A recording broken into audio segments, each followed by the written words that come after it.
Hello, everybody. Hello, strangers. Hello, friends. Welcome. We are back after a bit of a break. We're back. We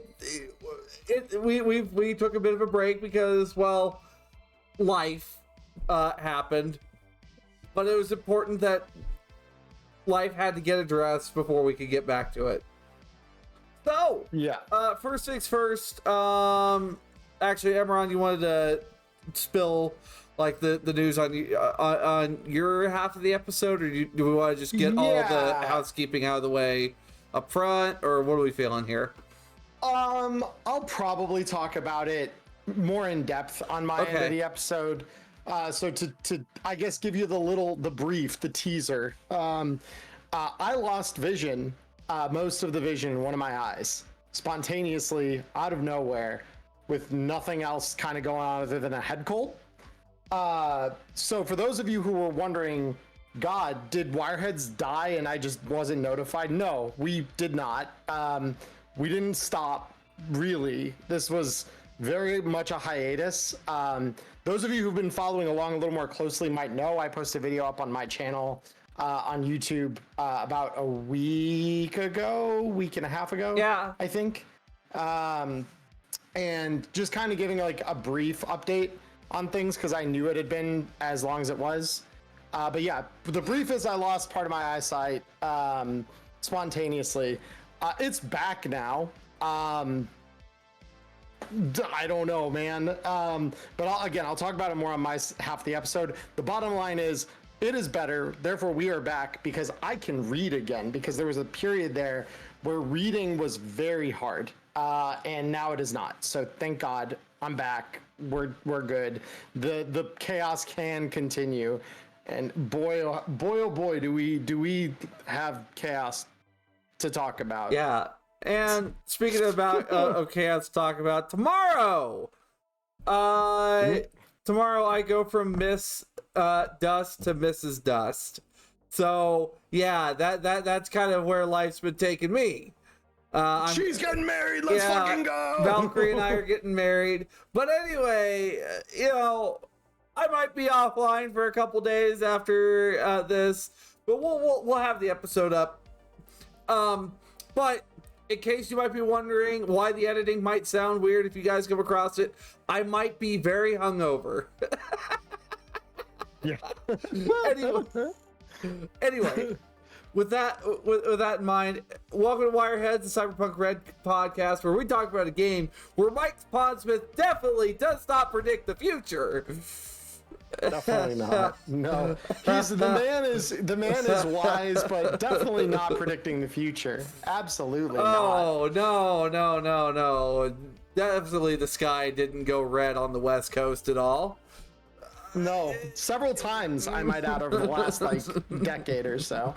Yeah, it's been it's a wild time to be deeply aware of the cyberpunk lore. Comparing that with news headlines and the happenings of our world today, it is a fascinating thing to know what's going on and see how, like, for the last 30-ish years, we've had all the warning, like for my whole lifetime, basically, we've had all this shit warning that, like, hey, this could be coming around the fucking bend. You should maybe take heed. Did we? Not really. But here we are. But, speaking of staying aware and staying on top of things, we got a new DLC this month, folks. A new DLC for January. For us to kick off our, start of the year, which, by the way, Happy New Year. I know we were kind of just away during all that, but, life. So, the new DLC is called the Night City Atlas, or NC Atlas. The Night City Atlas answers a very, very commonly asked question that I probably get, Emmerron probably gets, Jay Gray and Dice and probably everyone else gets as well. Where is insert location in Night City? So, it's we have had we have had a couple maps. I will say this straight up. Like, if you knew where to look in the corresponding DLCs, books, etc., you could find an answer most of the time for where something was located within the city. Yeah. Like, this was not impossible, but when you were trying to corroborate, like, okay, I know in the data pack there's this location and we can see where it is here. And in the core rulebook, there's this location, which we know is here. And then you would try to add like a third location from like Hope Reborn, and you'd be like, man, this is a lot of locations that I'm trying to keep straight. And unless you had like a fan map, of which there are several very good ones, and even those were just best guesses and approximations with streets that didn't really have names, we now have precisely that. We have a map with street names, some of which are very funny to read. Neighborhoods with a theme, the northeast side of the city in particular is very good to me. I really quite enjoy that. One of my favorites, though, is there's a hat tip to the many misspellings of the line manager. There's Gray Street with an E, Gray Street with an A, and Gray Street with an AE in it. Yeah, it truly is great, like in general. I love it. And then like Culture just pointed this in chat, but this is a good thing to point out as well. We also subdivided a couple districts. Like, there are technically new districts that are kind of like, they're more like subdivisions off of old districts, where just like, we felt the need to like further clarify that this is like its own cultural identity. So like some of these locations were mentioned in previous books. We just never got a real good like pinpoint of where they are. So I suppose for starts, we got some big news with this thing. We got a title drop for the next book.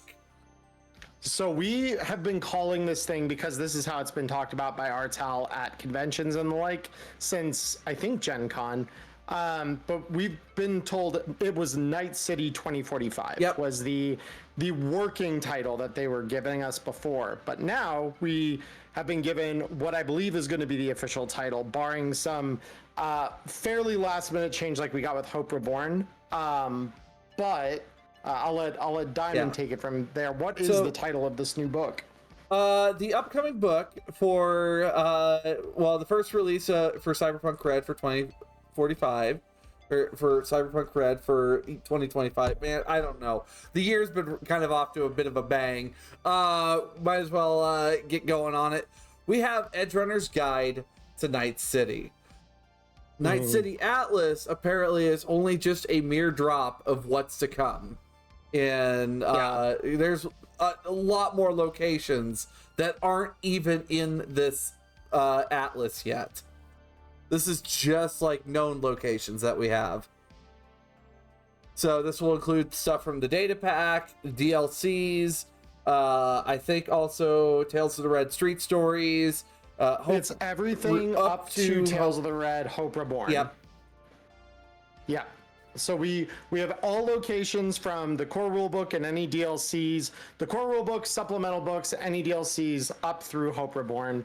And they've said that these are just the ones that they're releasing now, and that it's a fraction of what we will get with the ultimate release of the Edgerunners Guide to Night City, because the release is going to further expand this thing like just an insane amount, it sounds like. Like, I keep hearing discussion about the page count of this thing. I believe that it was told to us at one point that Mike, when they proposed to him, like, hey, here's what we're thinking about for the new book that's going to detail all of Night City. And his actual response was, so are we also selling a wheelbarrow to let them carry it out with?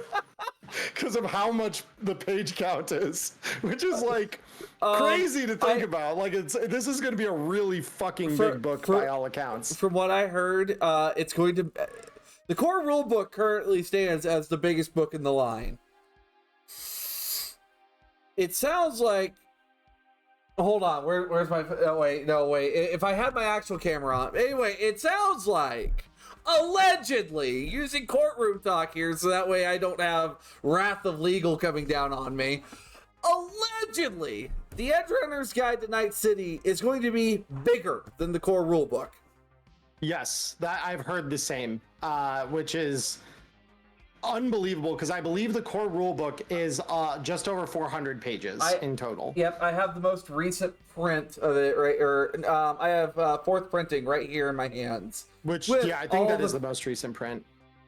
Goes to 400 and let's see, that's 60, and then the extra paper between the cover and there. There's about 460 pages in here. Oh, so it's significantly over 400. I always think of it as like just over 400. Okay, so 460 pages, and this is longer. And if Mike was making the comment about needing a wheelbarrow to carry it, I can only imagine that when this thing drops, we are going to it's going to need to be studied. It's going to be a study, and it's probably going to be a bit of home workout equipment for me. Well, the thing is, if that book drops, your foot's probably going to hurt, okay? If the book drops... Oh, hi, Jay. Literally. It will not be bigger than the core rule book, or as big. It'll probably be bigger than any currently... thank you, Jay. All right. Okay, thank you. As big. All right. Well, it said no, probably bigger than any currently released supplement. Oh boy, Jay Gray's in the house. Jay Gray, hello. Yeah. So the word that I've heard though is that page count wise, this is going to be it's still a massive book because when you think about all the supplemental books we've gotten so far, each supplement has been roughly like 130 to 150 pages. The one for all of them. The beefiest supplement I think we have so far is, I wouldn't be surprised if it's Danger Gal Dossier.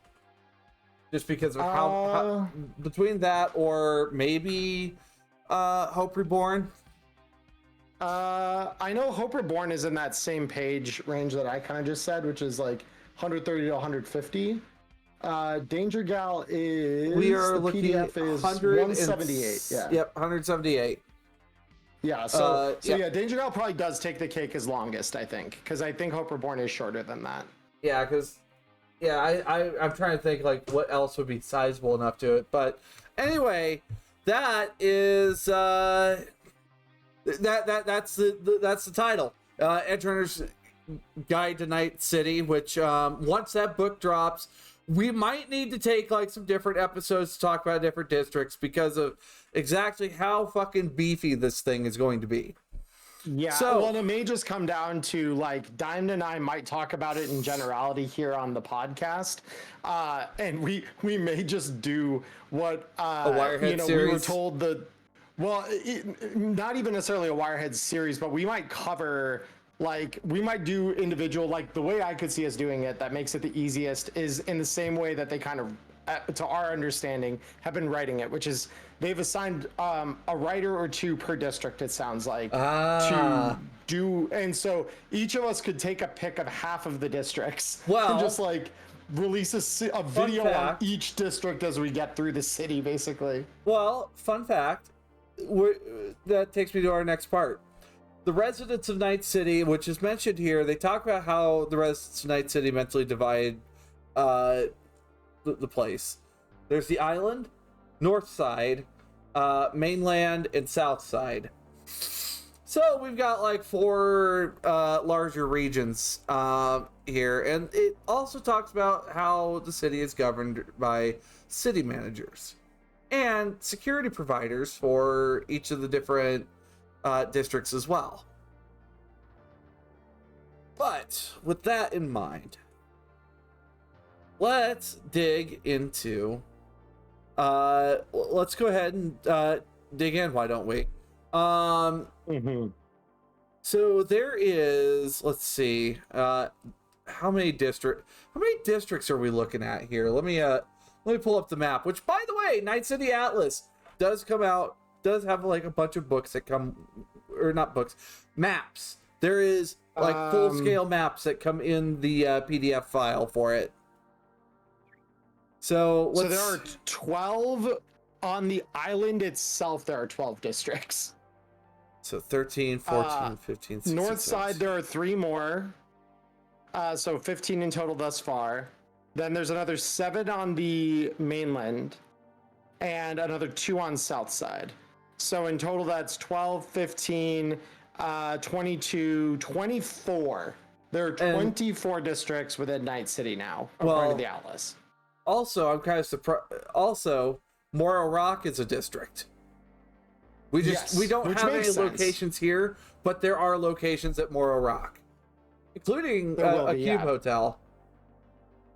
Well, yeah, I mean, and I think that's it is a district because it's its own standing piece of land, and I'm sure, to a narrow definition of the word, it's probably got its own culture, sort of, because the people living there are almost exclusively workers that are creating the Morro Rock mass driver, which will one day become the NCX spaceport. So it's nothing it's bad interesting. happens there. Nothing. No. Those of you who have played 2077 and Phantom Liberty all the way through know exactly how little bad happens there. Yeah. Absolutely nothing. There is nothing to be concerned about out there. There is definitely no conspiratory, radio hosts out there as well. But let's start off with the island, and we go to Little Europe. Little Europe provides 13 locations. A lot of these you'll see in supplements, whether it be the data pack. One of them, let's see, how many of these do you actually visit in adventures from what I can see here? Let's see, 1, 2, 3, 4, 5. From what I know, 4. Pay to win's not an official adventure, but one of the locations is in here. You've got a bunch of other locations that are from the data pack. Now, Paradiso Terrestre, I do not recognize that name. I wonder if it's a new one. Paradiso Terrestre is that is. Is that the cheese heist? That is the cheese heist. It's the cheese job. The scream sheet. The scream sheet talks about that before you do the cheese heist from the Jumpstart kit. Yeah. Yep. All right. So even the Jumpstart kit is getting some love here. Good. Yeah, it's got representation. And I suppose just a brief rundown on how they talk about it. It always comes back to the cheese, Scarlet.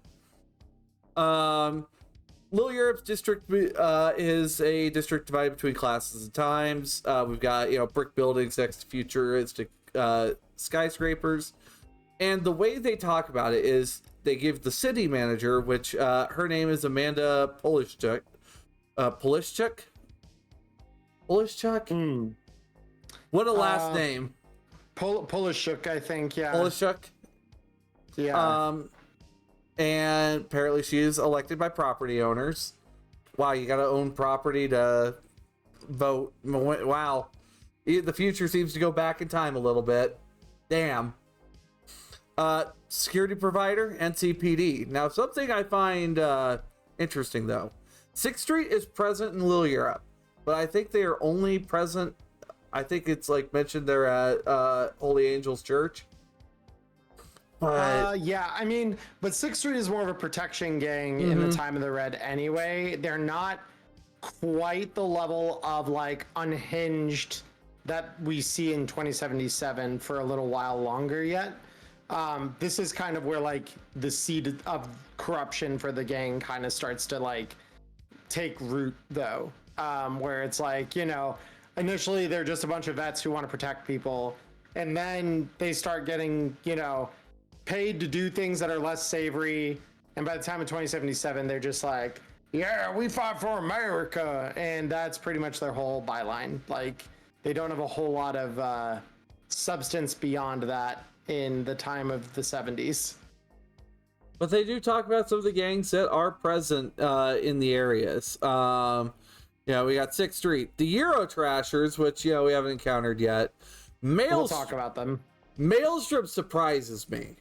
especially in a place like Little Europe. Well, the hot zone's right next to it. It doesn't surprise me. Exactly. Yeah, the hot zone and Totentons are like right on their border, so of course they're there. And then Undertow, which we'll talk more about some of these gangs here in the latter half. Yeah, like we probably won't go too deep into the ones that we already know about from other books, like Maelstrom, like Sixth Street. Like we'll probably talk a little less about them because they've already been pretty well exposed, I feel like. But the new gangs, there's so many new gangs, and we could talk about them and returning gangs as well. Yes. Yep. And then it also talks and it coordinates, like Little Europe is marked as District A. And then the way you'll read it is like A1 compared to the map, and that's where like Camden Court, a very secure apartment complex, happens to be at. Which you do encounter Camden Court in a adventure once you get there. You'll see it once you play one of the certain pre-written adventures. But it also includes locations like Choppers, Sopranos, Torrell and Chang's. Is here as well. And of course, everyone's beloved favorite, definitely not spying on you corporation, Danger Gal. But then we have for B, because let's see, B, we have Upper Marina, a bustling district of absolutely, Noel. It is very rock and roll. Upper Marina, it's a bustling district with a mix of old industrial zones and gentrified neighborhoods built around a series of docks and small marinas, with definitely not, washed up houseboats that, definitely do not have scabs in them. Just ask Uncle Larry. I don't know anything about throwing them into the bay there at all. After shooting them through the chest. That's something I'm completely unfamiliar with. So the cool thing here is, so the gangs here, again, we have Maelstrom again, not really surprising given that the Upper Marina also touches the edge of the hot zone in several places. The Primetime players, which I believe we did get a little blurb about them in the core rulebook. Yes. If I'm remembering correctly. We do. And then the Street Queens, which, if memory serves, I believe they first got... That's what I thought. Yeah, I thought that they were exposed in one of the other supplements. They're also mentioned as being in Upper Marina in Mixing Drinks, Saving Lives. Specifically, like, there's... like Glitch City, which it's not a canon location in Night City. Personally, I like the idea of just this weird neighborhood right in that spot where it all crashes together. I like it a lot. But the Street Queens, very much an LGBT protection gang.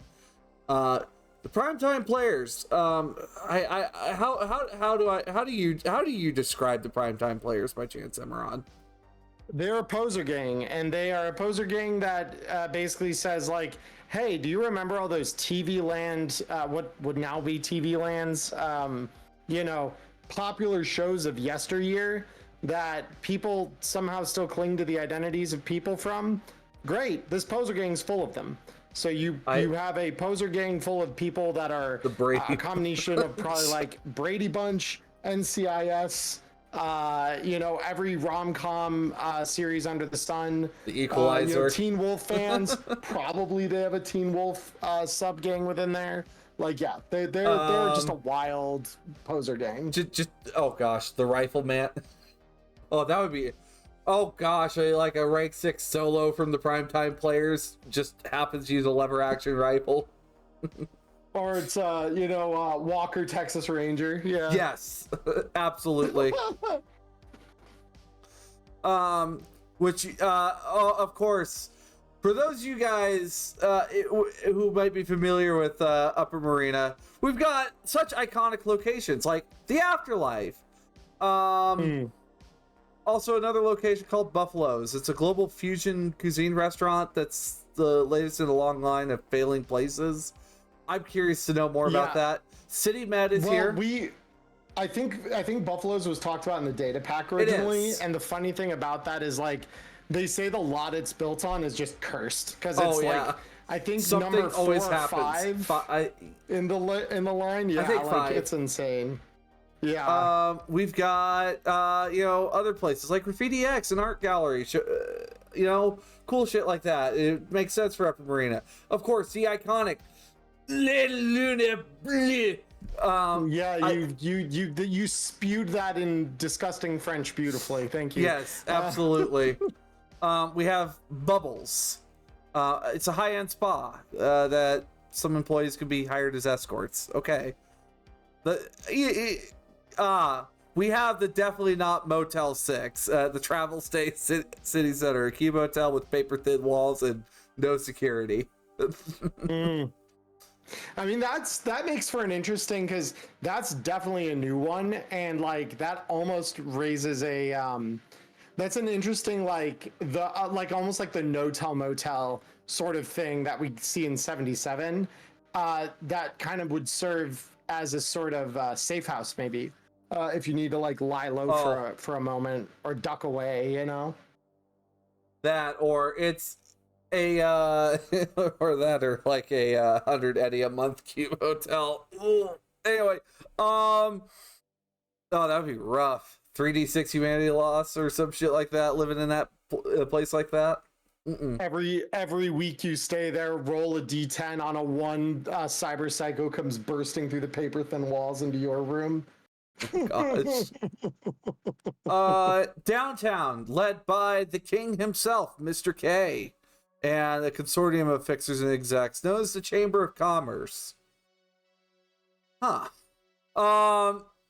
We have Amelia Ortega, appointed by the Chamber of Commerce. Ortega, why?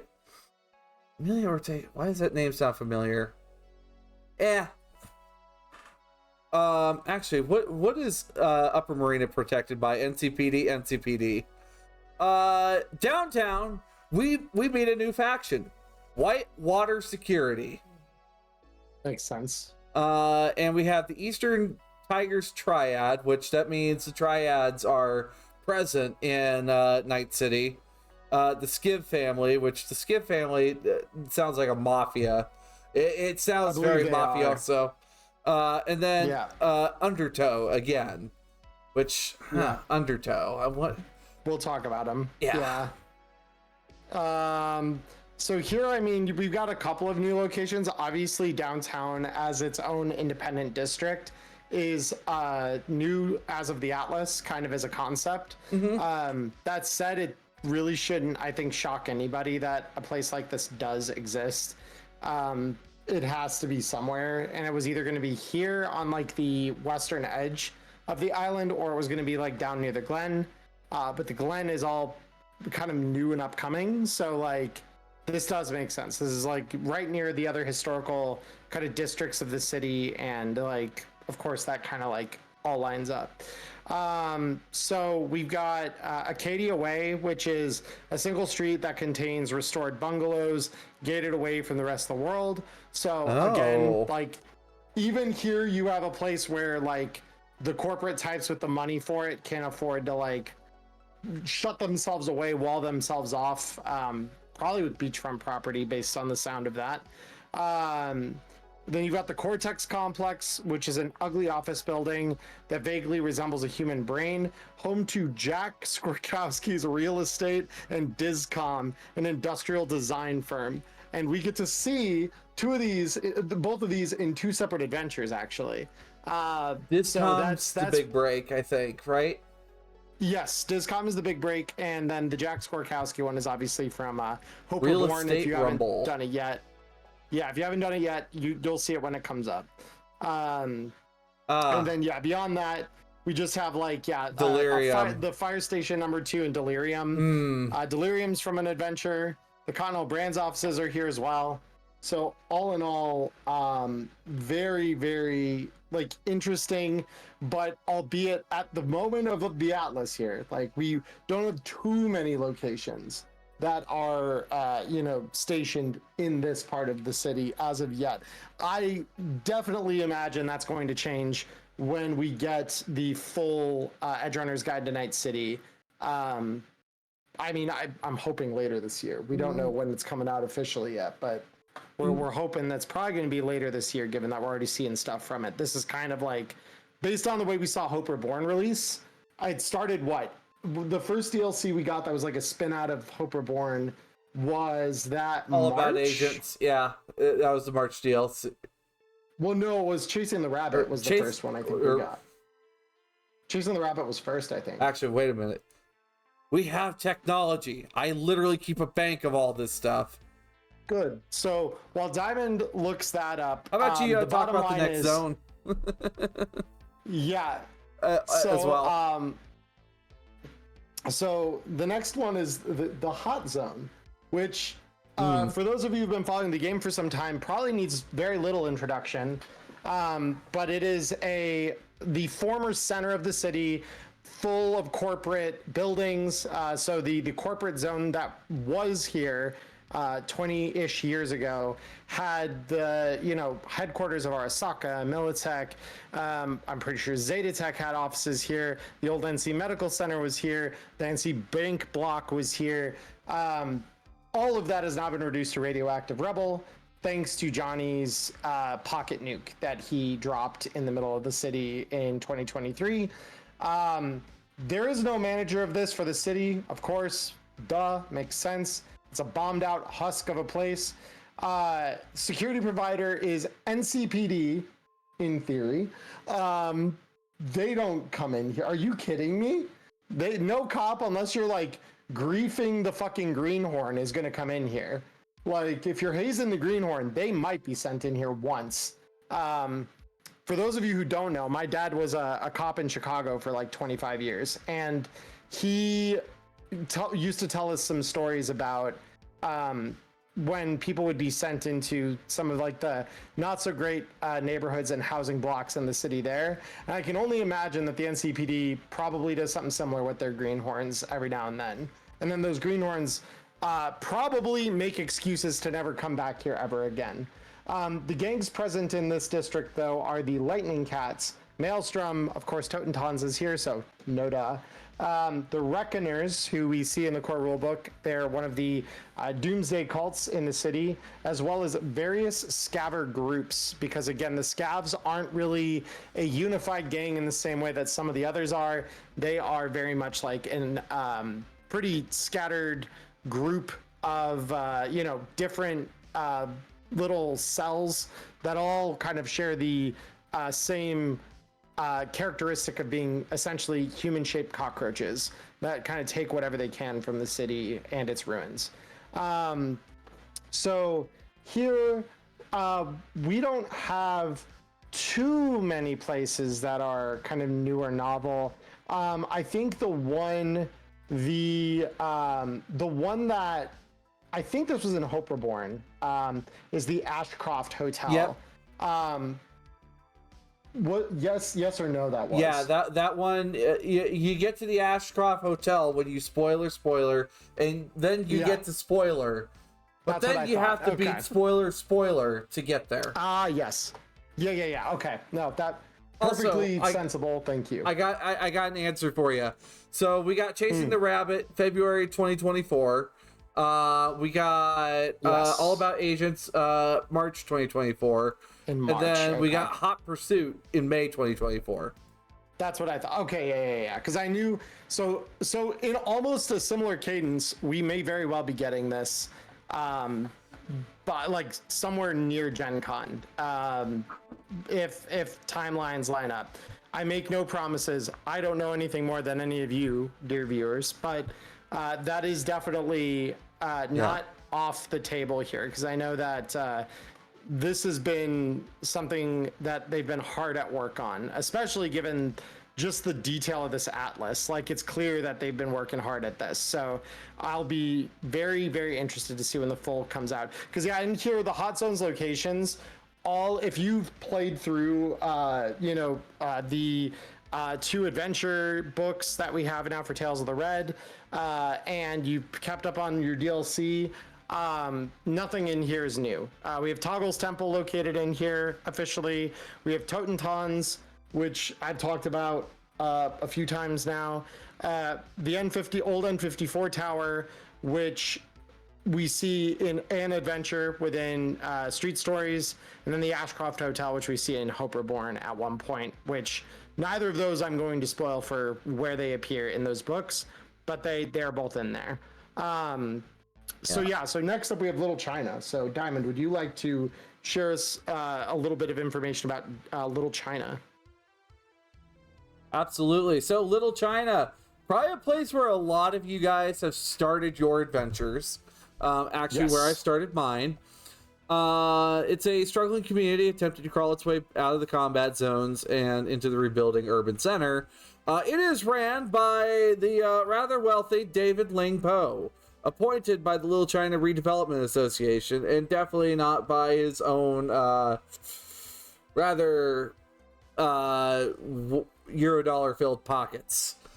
Security provider, the Gold Dragons. You will encounter these folks somewhere in Street Stories. The gang's present. You have Gold Dragons, the Red Chrome Legion, and Wang Fang Tong, which you will encounter which we'll talk about them later. Red Chrome Legion, they're a bunch of fucking fascists. Just easy pickings. You encounter them in Hope Reborn a lot. They are the highlight of Red Chrome Cargo because we get to punch absolutely or shoot them, which is great. Like it's truly a great time. And then Gold Dragons came up in Tales of the Red Street Stories during actually the same mission the N54 tower comes up in. So they are another gang that, like, we'll probably talk a little bit about them later because they've been given very little definition up to now. So it'll be good to probably cover who they are and what they are. Yeah. But yeah, they're an interesting one. I care to think they're like the Tiger Claw's little sibling to a degree, but they're specifically for where Tiger Claws covers a lot of the Japanese community. The Gold Dragons cover the Chinese communities. So some of the locations, Bridgetown, you probably lived here if it was your first time in Little China. We've got locations like the Chrome Cross. You'll encounter this in Hope Reborn. If you occupy a place like the Chrome Cross, no. Of course, we have the Forlorn Hope before the events of the Forlorn Hope Reborn happen. We've also got Guangbo Tower, which you'll also encounter in the same adventure that you encounter N54 Tower and the Gold Dragons in. And then the Prosperity Garden Tenements, a block of mixed-use apartments holding way too many people. For mysterious reasons, it's also one of the safest places to live in Little China, which... safety in numbers, it kind of makes sense. I would have to imagine that there's probably also some gang activity going on in there that maybe makes it so safe. In the combat zone? No. And then, methinks there's a protection gang at work here.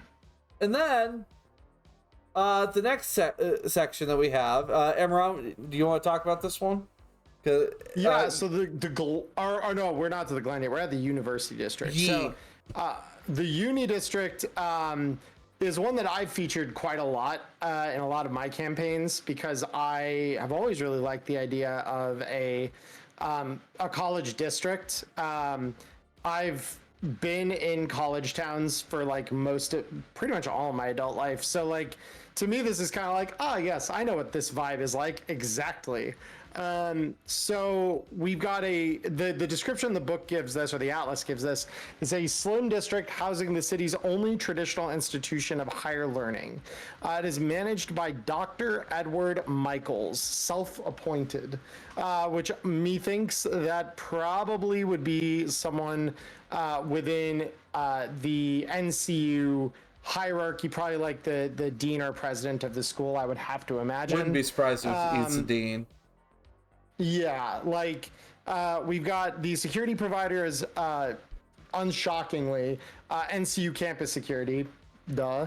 The gangs present here are both great, honestly. We have the Philharmonic Vampires, which you meet in an adventure called Night at the Opera, and God, are they fun. I love the Philharmonic Vampires. As a GM, getting to roleplay vampires is one of my favorite fucking things. It's so fun.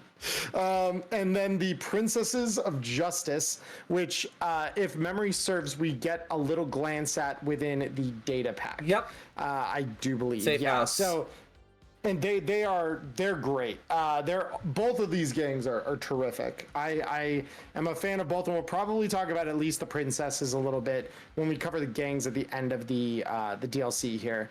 So within the University District, several of these locations are places within the core rulebook, so I'm not going to go too hard into them, but we've got like the Biotechnica campus, again, not too surprising, the Habitation Sphere Alpha, which is a geodesic dome serving as housing for Biotechnica employees. We got a little look at that within the Silverhand Studios DLC. Was that last year? The year before? It would have been the year before, because we got it on Johnny Silverhand Day. That was yeah. Mm-hmm. Oh, that makes sense. Yeah, that was August of 23. Yep. Studio apartments and corporate con apps. Yep. So then obviously we've got the Night City Symphony Hall, the Night City University, Parkside Living, which are apartments occupied primarily by NCU students and some faculty, always loud and boisterous. We got Princess Land with an exclamation point. An abandoned carnival themed around an old animated show, now home to the Princesses of Justice. Again, why I like them so much. It's so funny. Like, little gang takes over a whole abandoned theme park. Then we got Stems and Seeds, which is a guerrilla gardening operation run by Lily Larson, former researcher for Petrochem, which I do believe this shows up in Forlorn, or in Hope Reborn rather, at one point. And then the University Cubes, which are talked about in the Card Containers and Cube Hotels DLC. And then U-Tree, which is from the data pack, which is Neo Hipster Bar. That is like, it works in collusion with NCU to keep students quiet while drinking in the district. Because I believe U-Tree overpriced, watered down beer. Yeah, because I thought U-Tree was like the one that, or no, it wasn't U-Tree. That was the teetotaler bar where they just sold juice. That was the. That's the Smash Double X, I think, is what I think is what it's called. Yeah, I believe it was the XX was the one that did that. But they've got a pronunciation for it. I think it was like the 20 or something like the 20. Yeah, it's pretentious. That's all we need to really know about it. But yeah, so that is the University District. Overall, nothing too new or surprising here. The expose I'm interested to see is the Princesses of Justice, because again, all of these like more minor gangs that have kind of been introduced and talked about briefly in other supplements, finally getting like some definitive, like, here's who they are, here's what they do. Like, that's all very cool. I'm a big fan of that. So next up we have the Glen, the heart of Night City, in a sense. It's the administrative location. City manager, Zahora Freeman, a Freeman leading. Anyway, we have NCPD as security provider, obviously, because Precinct 1 is there, and the Hall of Justice, just us. Anyway, gangs present, the Deadwoods, which sounds like a cowboy gang, not gonna lie. Yeah. Kill Crashers, the Reckoners, and Wang Fang Tong also shows up here. Which is kind of crazy. There's only one gang in here that I find it interesting here, because we see this is something that maybe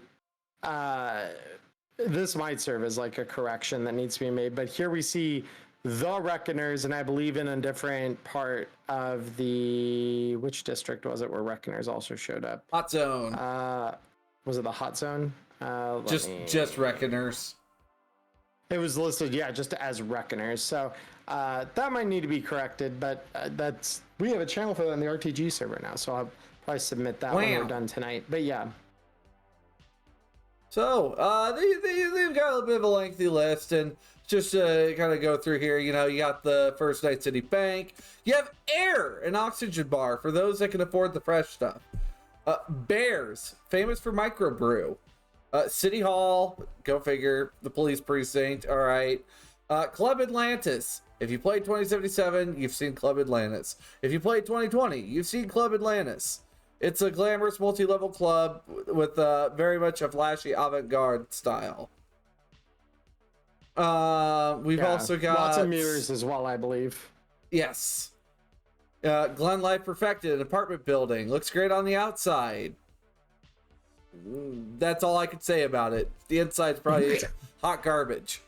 Also, Kazim's, which it's mentioned in the data pack, but you encounter it in Hope Reborn. It's Turkish coffee and tobacco. Owner and his family closed on Friday for prayer. We have Merrill, Asakaga, and Finch, a definitely not corrupt legal firm that definitely doesn't run the body lottery.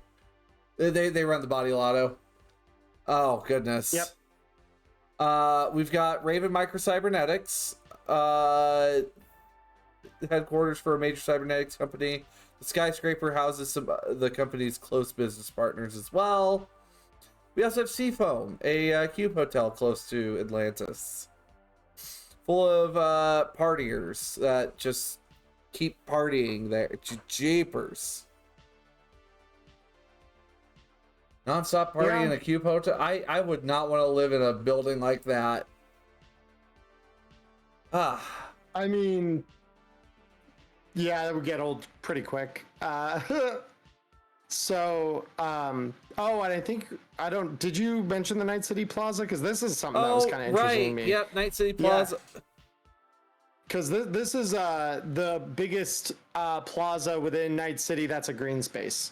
So like if you're in the city, this is like the green space, the biggest one. There are others, but not as big as this one. So this would probably be the equivalent, Night City equivalent to something like a Central Park, probably on a smaller scale, if I had to guess. So next up, district-wise, we have Old Japantown. So this is home to most of Night City's ethnic Japanese population. Most of Night City's ethnic Japanese population has already moved north, but enough still cling together here to form islands of civilization and a sea of combat zone chaos. So the manager for this district is Adrienne Cassell, which Cassell is...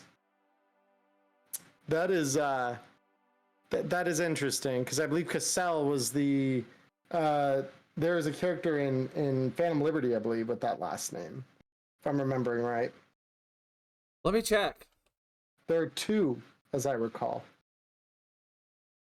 That's the castle. Well, Cassell, but it's spelled Cassel in with the Cassell twins. Still, that is interesting. Then the security provider is another new organization here, which is the Kimengumi. We meet them in Danger Gal Dossier. Yeah, so they're new-ish, right? We haven't heard too much about them outside of that. The gangs present here are finally we have one without hardly any new, actually pretty much no new gangs. We've got the Iron Sights Maelstrom, Red Chrome Legion, and the Tiger Claws that are ones from the core rulebook. Then we have the Shroomers, who we meet at the end of Danger Girl Dossier in the adventure. The Incident. Called The Incident. Yeah, so that is something where if you don't know about the Shroomers, we learn quite a bit about them in that adventure. So I highly recommend playing through that if you haven't already. Within Old Japantown, we have Crisis Medical Center. We've got High Court Plaza Hotel. Ooh. Honest Heroes Used Cars. Mrs. One sec, Suzuki's Bodega. Emmerron. Mm-hmm. Ooh, my connection is getting a little bumpy there. One sec. Yeah. Let's. It's funny because I can hear her just fine. All right. Let me exit mic. Discord. What are we doing? Okay. Something special, probably. Weird. All right. Are we back? That's funny because I can hear you just fine. Okay. We are. Yeah, because I don't know. Anyone watch my stream? Is Emmerron crunchy on this side, or is it just me? Oh, there we go. We've caught up. All right. Yeah, because I'm like I was able to hear you just fine that whole time, so that's kind of crazy. That definitely my end. Definitely my end. Yeah. But so within Old Japantown, so just to go back through this so that we make sure Diamond's recording catches this. So we've got the Crisis Medical Center, we've got the High Court Plaza Hotel, Honest Heroes Used Cars, Mrs. Suzuki's Bodega, the Precipice, and the unnamed Cube Hotel. I believe all of these are locations that we've seen before with the, like Honest Heroes, I believe is the one that is data least known about here, but yeah, even that's from like the data pack, and I believe Honest Heroes is also, or maybe I'm thinking about that wrong. Isn't Honest Heroes the place that makes like the rickshaw thing? They're a car dealership. Now I am trying to figure out why it is. Do I need to hide video preview maybe? All right, let's see if that might help improve performance. Good gravy. All right. I don't know. Oh, but yeah, Honest Heroes. It is a car dealership that's mentioned to be a safe house as well, because Hero will let you stay in some of the combis. That makes sense. Yeah, but so overall, nothing really new in Old Japantown here. This is, like I said, probably the most the most known district out of those that we've talked about so far. But ultimately, it's still very cool. It's cool to see, all of these get put into one place. So at the very least, we're not hunting through a bunch of different supplements and DLC to get information on the individual locations here. But yeah, the next one is, I believe it's the biggest district in the city, maybe. It was definitely the biggest on the island. Yeah, it was, and then it kind of got sliced up a bit. But next up we have South Night City, commonplace for a lot of adventures. It's a sprawling mix of industrial and residential buildings. It is a combat zone because, well, the city manager is a bit of an ass. Garvin Hawkinson, a self-appointed city manager. Oh boy, do we love self-appointed leaders. Who cares more about lining his pockets than doing his job. Doesn't make him unusual, but he's more blatant about it than So, of course, Garvin, city manager, we meet a new faction, Scythe Security. With a name like Scythe, I'm a little curious to, is it just shoot first, paperwork later? If there's any paperwork? I mean, South Night City is also one of those places where, I'd wonder if the security provided is more for the corporations or city facilities within the boundaries of that district more than it is the district as a whole. Because, yeah, like, there's no shot that that whole district is, you know, covered under any real meaningful security. Like, there's no way. And locations, or gangs that are present, of course, the bozos. But the bozos, they just kind of pop up anywhere. But this is where they're most prevalent. The Deadwoods, the Enhanced, the Kanzaki family, which sounds like definitely another mob family. Kill Crashers, the Reckoners, the Sinful Atoms, Tiger Claws, and of course the Zoners, which the Zoner movement's mentioned in Danger Gal dossier. Locations that we have: the Boneyard. Don't be like your girl and accidentally call it the Bone Zone though. Whoops. Anyway, the Boneyard, it is home to the Sinful Atoms, which we go to the Boneyard in one of Melissa Wong's Halloween scream sheets. Philharmonics versus Atoms. Also, My Nuts Lover, the hottest brain dance club in South Night City. Nothing bad happens there ever. Never. You'll encounter that in an adventure. Same adventure you encounter the Gold Dragons, N54 Tower, and Guangbo Tower.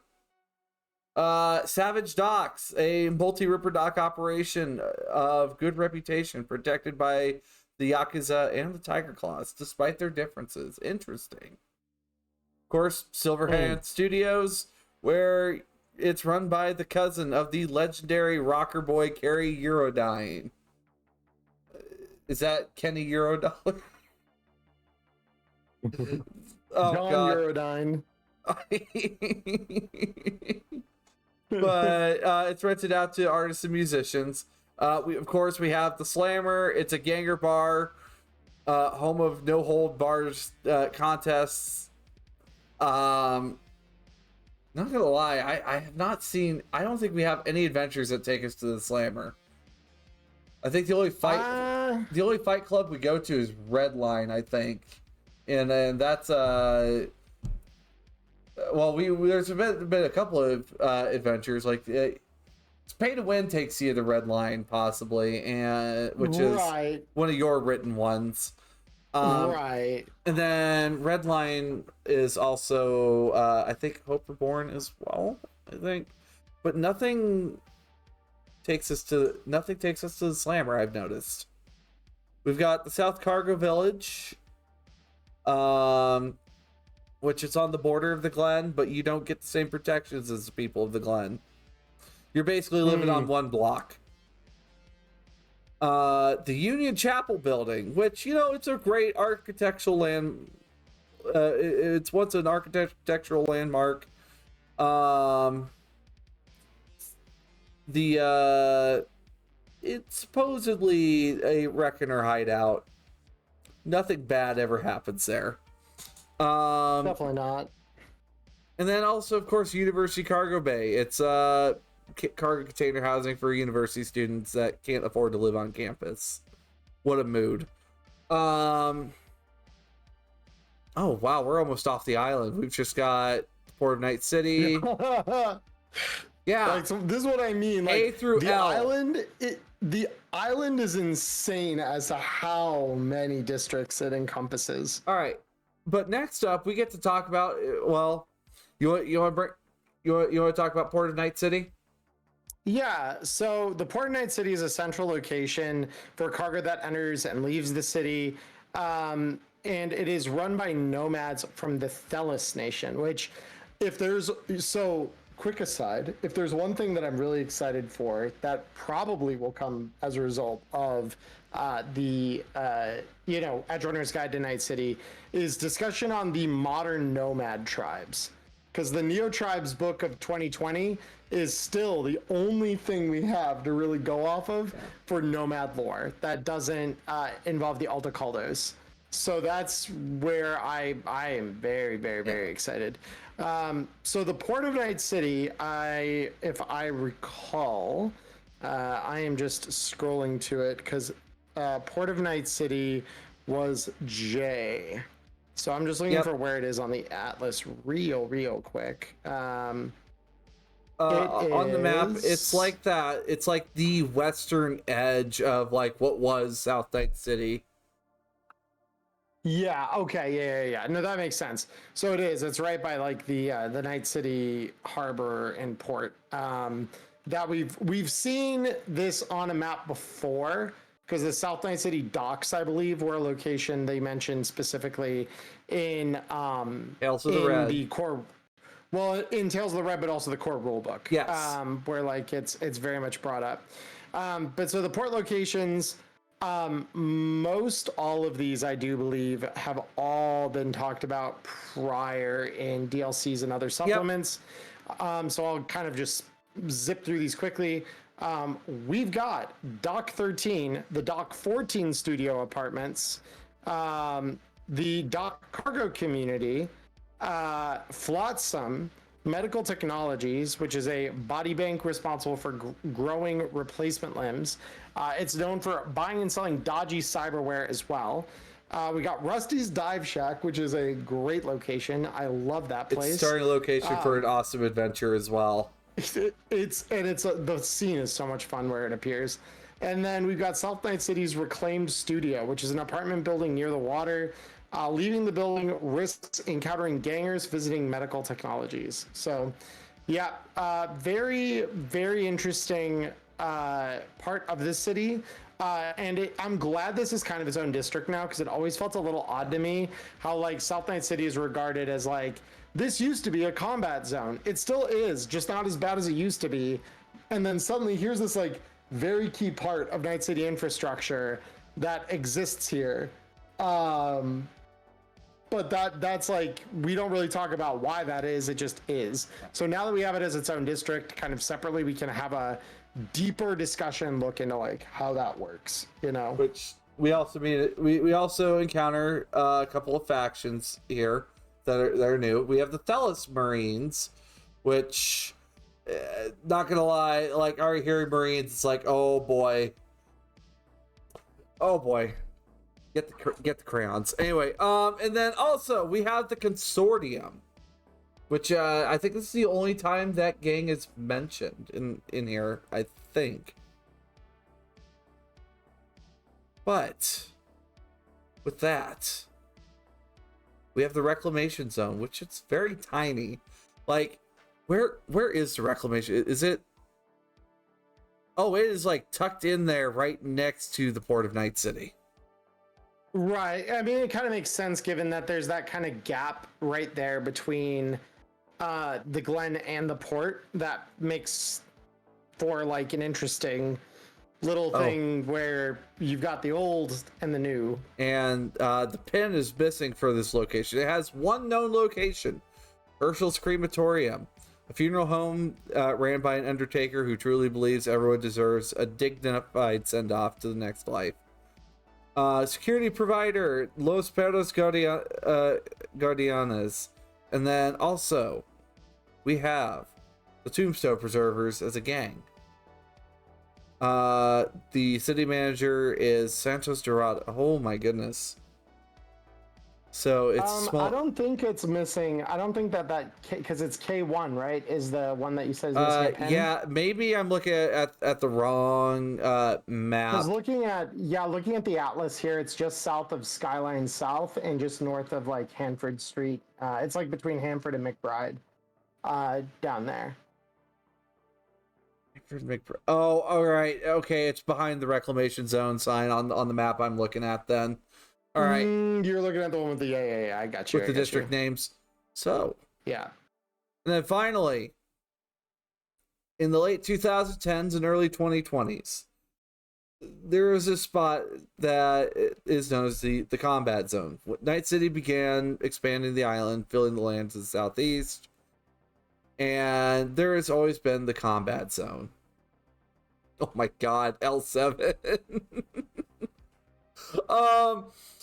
In the aftermath of the Fourth Corporate War, what was intended to be a shining beacon of industrial might devolved into the worst combat zone in Night City has ever seen. And a group of Edgerunners is striving to try to rebuild the combat zone to be a part of the city. Britt Coleman who is the leader of the security provider Edgerunners Inc., which means we're probably going to be meeting a new crew as well. Wait, Edgerunners Inc. Is that a reference to the 2020 book? I think. I mean, it would have to be. And I believe that the book itself was supposed to be kind of like a directory of like Edgerunner groups within the city. So it makes sense. Yeah. Other gangs present. Well, there's Edgerunners Inc., the Faded, Generation Red makes a return here. Yay! Iron Sights and the Shroomers. So, some locations. We finally have a nailed down location of where the fuck Phoenix Red Wine is. And her clinic from the ashes. We finally know where it is. We have Jesse James Kosher Deli. Where you can actually get good corned beef on rye, which if you are going into the old combat zone for a sandwich, that is a damn good sandwich. Okay? There better be some real corned beef, and that better be on some real Reuben bread. Or on real they rye. describe it when they talk about it in the core rulebook. They describe it very much as being like, you will pay a small fortune for this, which is like, for a good corned beef on rye, I'd pay a lot of money, and I'd probably, as evident here, risk life and limb. And then, in the time of the red, especially if I'm eating kibble all the time, I am risking that shit.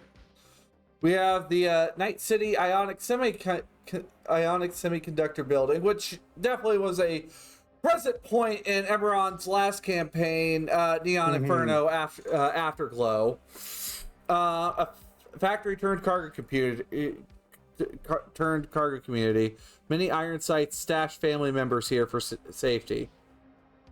Which the Iron Sights, they are mentioned in the core rulebook, but we don't get a lot of details about who they are. Apparently, they're like former Arasaka super soldier attempts that have a new mysterious sponsor. There's the Underground, which is you guys will find the Underground soon enough. I won't mention where you find it. It's somewhere in the old combat zone. Yeah. So all you need to know is that it's the home of the Shroomers. That's all you really need to know. Damn! That was the island. The whole episode was just the island. But luckily, the other districts aren't as there's not as many districts around the island.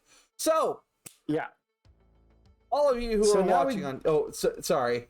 Go ahead. Oh no! I was ready to keep rolling, but you're right. Oh my god, it's already been an hour. Yeah, it's been a little over an hour. So all y'all that are over there on YouTube that are watching, we're gonna be going over to Emmerron's channel. Mind the voice crack. I'm also I got some hella nerves about tomorrow. Okay, tomorrow's like the start of something new, but you guys will head over to Emmerron's channel to learn more about the North Side, the mainland, and the South Side, and of the many course, gangs. If you are, what's up? Yes, the many gangs. I was gonna say, and of course, if you're watching this on Twitch or if you're watching this on Spotify, you don't gotta go nowhere. You are here. You will stay here forever and watch us talk about cyberpunk related topics. Also, on loop. Feel free to leave your questions either in the Spotify comments, in the YouTube comments, or send it to the email wireheadspod@googlegroups.com. I think I got that right. Yep. You got that right. Yep. Nice. Yep. So, until then, Chumbas, I'll see you over at Emmerron's channel. Bye-bye now. Bye-bye. Bye-bye.